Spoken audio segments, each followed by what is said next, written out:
O juiz de toda a terra em ação. Vamos ver o caso de Sodoma e Gomorra. Nós vemos que Deus sempre avisa antes de realizar alguma coisa. Ele avisa seus santos profetas e os profetas avisam a igreja para não pegar ninguém desprevenido. Então, Deus avisa Abraão. E Abraão toma ciência e consulta o caráter de Deus.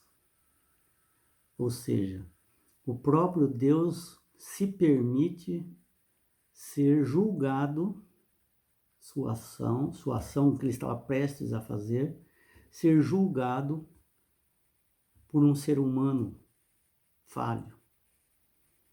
Ele deu toda a atenção, ele comunicou, se submeteu ao juízo de Abraão, deu a resposta justa, dentro do seu caráter perfeito, e só depois ele manda os anjos ir.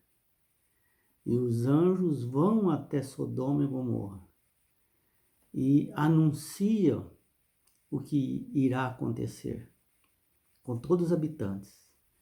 Então os habitantes sabem o que vai acontecer. Então, cada um tem a oportunidade de decidir e somente a família de Ló decidem sair. Quando saem, Deus então, na sua justiça, espera e então aplica o juízo. Veja quanta oportunidade. Então, antes da destruição de Sodoma, Deus visitou Abraão, prometeu que ele teria um filho, e esse filho que ele teria, através das gerações, descenderia o Messias. Quer dizer que Jesus é descendente de Abraão, cuja mulher era estéril nessa época aí, quando ele prometeu. Então nós vamos ver Gênesis 18. Ocultarei de Abraão o que hei de fazer para Sodoma? O pecado de Sodoma e Gomorra se agravou muito, disse Deus a Abraão. Então eu vou ver se realmente, de fato, é assim. E ali, então, ele desce para ver, para constatar se realmente a situação era aquela. Ou seja, ele já sabia que era, mas ele desce para dar mais uma oportunidade àqueles que se arrependessem. Então Abraão, ele testa o caráter de Deus e diz: não acredito que o Senhor destruirá o justo junto com o ímpio. Se tiver 50 justos nessas cidades, o Senhor vai destruir eles juntos? Deus diz: não. Por amor aos 50, não destruirei a cidade. E se for 45? Mesma coisa. E se for 40, 20? E se for 10? Se tiver só 10 justos? E Deus diz assim: não destruirei as cidades se houver 10 pessoas justas. Por amor a eles, não destruirei. Então, Ló parou de investigar o caráter de Deus. Então, não destruirei a cidade por amor àqueles 10. Veja que como é a justiça de Jesus. Deus não deve explicações ao ser humano, mas escolhe revelar seus planos à raça caída.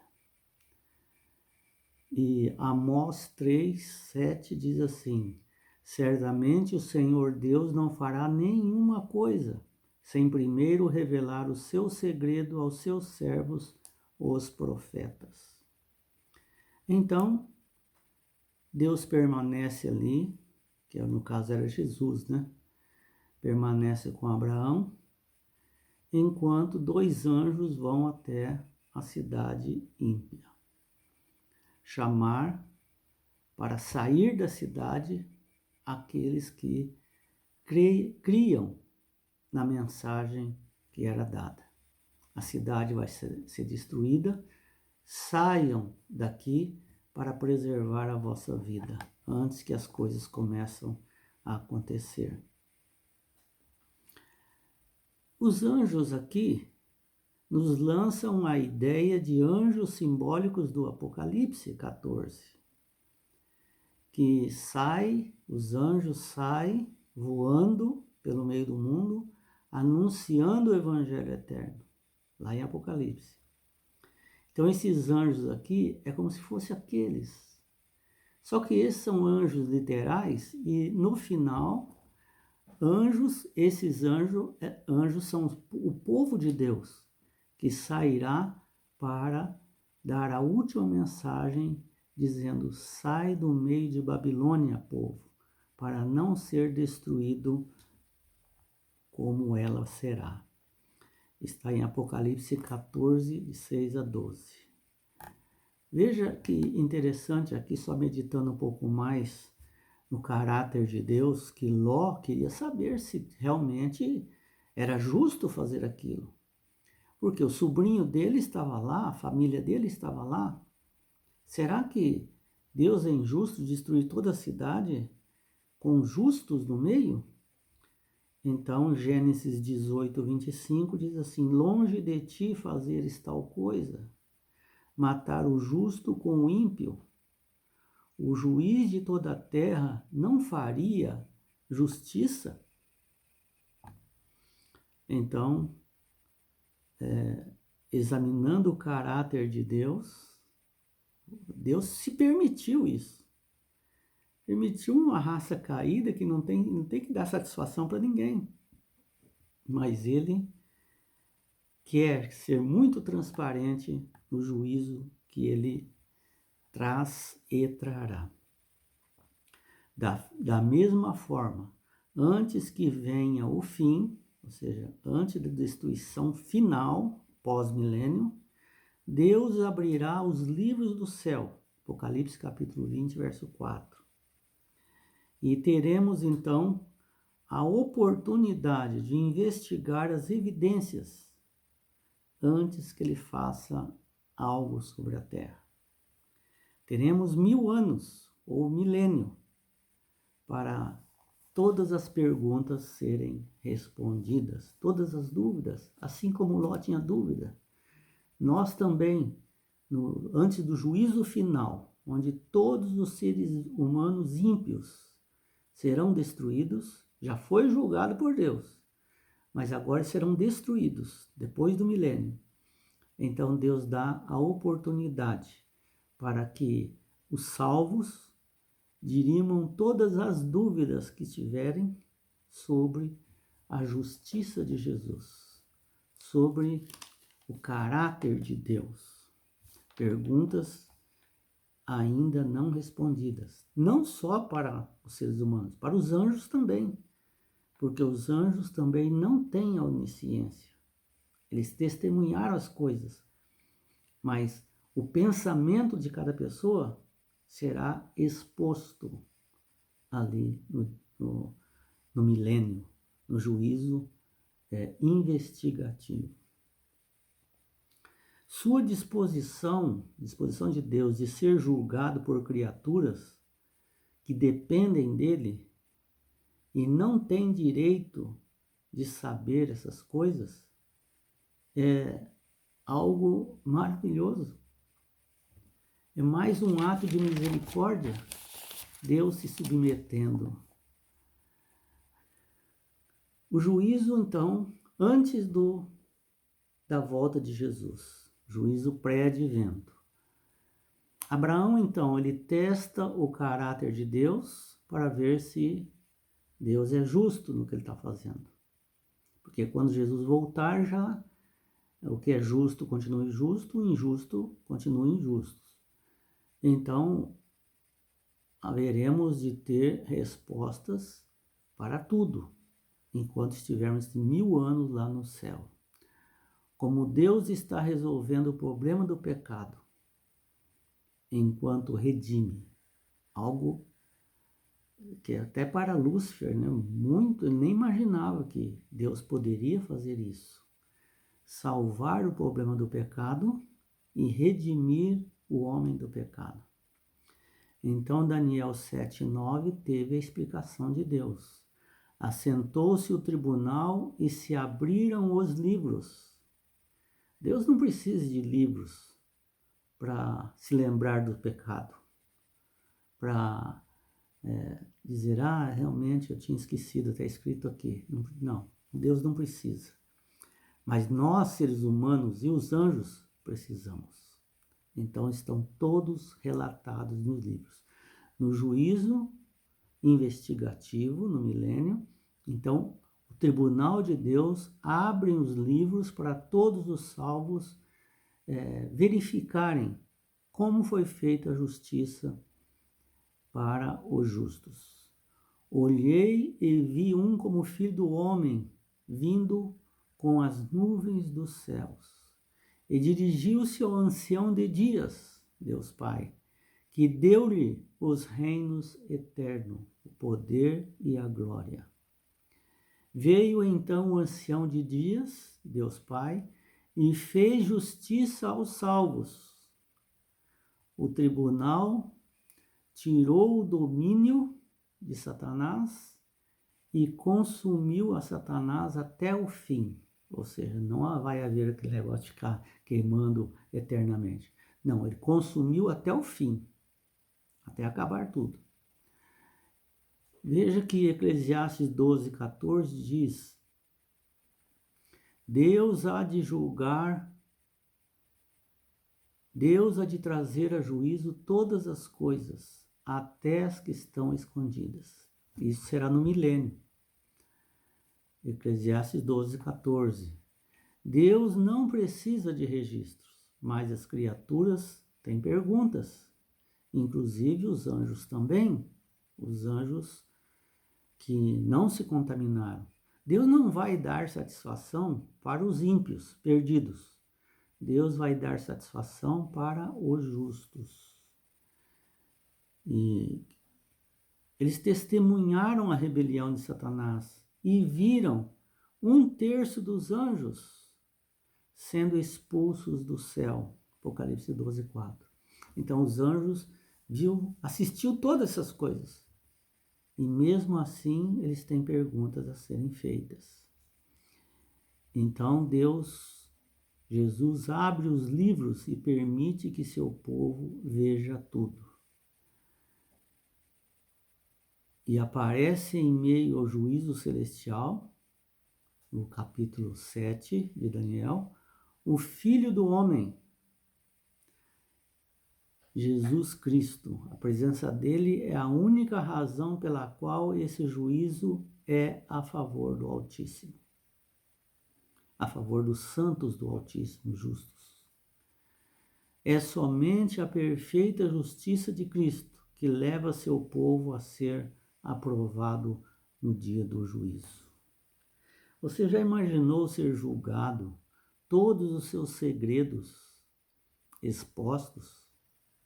Segredos que só estão na sua mente e agora são expostos.